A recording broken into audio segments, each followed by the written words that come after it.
Del Evangelio según San Mateo. En aquel tiempo Jesús contó a sus discípulos esta parábola. ¿Qué les parece? Un hombre tenía 2 hijos. Se acercó al primero y le pidió: Hijo, ve hoy a trabajar en la viña. Este le respondió: No quiero. Pero después se arrepintió y fue. Luego se acercó el padre al segundo hijo y le pidió lo mismo. Este le respondió: Sí voy, Señor, pero no fue. ¿Quién de los 2 hizo la voluntad del Padre? Le respondieron: el primero. Jesús les comentó: Les aseguro que los recaudadores de impuestos y las prostitutas llegan antes que ustedes al reino de Dios. Porque Juan vino a ustedes por el camino trazado por Dios según su plan, y no le creyeron. Pero los recaudadores de impuestos y las prostitutas sí le creyeron. Y ustedes, aún después de ver esto, no se arrepienten para creer en Él. Palabra del Señor. Gloria a ti, Señor Jesús.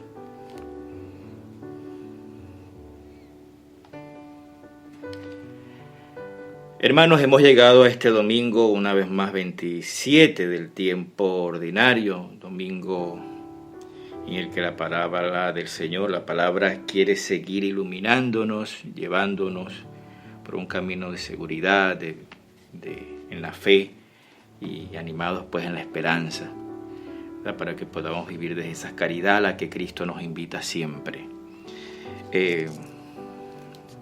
Tenemos este evangelio, una parábola muy conocida, la parábola de los 2 hijos, un poco en el contexto en el que se encuentra, para que nos situemos.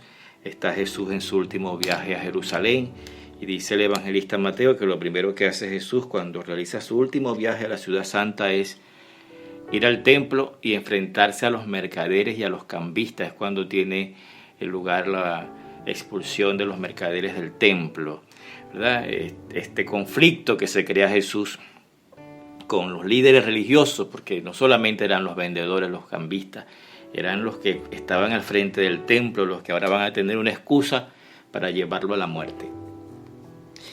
Este conflicto, pues, simplemente un conflicto teológico. Muchos han querido creer que es un conflicto político. No se trata simplemente de una política, que la había, por supuesto, sino en el fondo hay un conflicto teológico. El presentar un rostro de Dios por parte de Jesús cercano, amoroso, un Dios que no utiliza la enfermedad para discriminar, un Dios que no excluye. Por el contrario, los sacerdotes, los sumos sacerdotes y todos los líderes religiosos de Israel creían en un Dios que era excluyente, un Dios que castigaba, un Dios que mantenía el estatus de ellos, ¿verdad? Porque era un Dios pues que en definitiva no era humano. Jesús presenta un Dios humano porque él mismo, que es Dios, ¿verdad?, es verdadero hombre. Entonces, hermoso pues el Evangelio, porque ahí Jesús va a presentar a un hijo que desobedece, y desobedece rotundamente, dice: no quiero. Ni siquiera pone excusa, porque a veces nosotros decimos no y ponemos la retahíla de excusa. Este hijo no pone excusa: no me da la gana, no quiero. Es decir, es un hijo que no está reconociendo la autoridad de su padre. Se siente con el derecho de no hacerle caso. Y hay otro hijo que parece todo un modelo de perfección. Sí, padre, lo que tú digas, padre, enseguida, padre. Pero ¿cuál de los 2 hizo lo que quería el padre? Porque a la final el otro no fue. Y aquí es donde se juega lo importante de esta parábola. A lo mejor el desobediente termina por ir a la viña, al terreno, al campo, no por la autoridad de su padre, sino por convencimiento, porque se da cuenta que la viña de su padre, el campo de su padre, no solamente es de su padre, sino también es suya. Hay que cuidarlo, hay que trabajarlo, porque si no será también su propia ruina. La ruina del papá es su ruina. Puede que sea un insolente, un falta de respeto, un rebelde, un maleducado, pero le preocupa la viña y se ocupa de ella. El otro, en cambio, cuida mucho las apariencias, se muestra disponible, contesta como debe ser, pero se engaña sobre todo a sí mismo, porque es un hipócrita. Las palabras las palabras, las proclamaciones de obediencia, las supuestas creencias, el sentimiento de familia se quedan en nada. No ha descubierto que la viña también es suya. Es más probable que nosotros nos reconozcamos, hermanos, en el segundo hijo. A menudo nos va la fuerza mermando por la cantidad de palabras que decimos, de compromisos, de ideas que tenemos en la mente, y en definitiva terminamos presos de una palabrería que no nos lleva a la acción, como este muchacho. Esto pasa en todos los ámbitos de la vida. Ejemplo, las leyes que se firman a favor de tantas cosas buenas y a la final no se cumplen.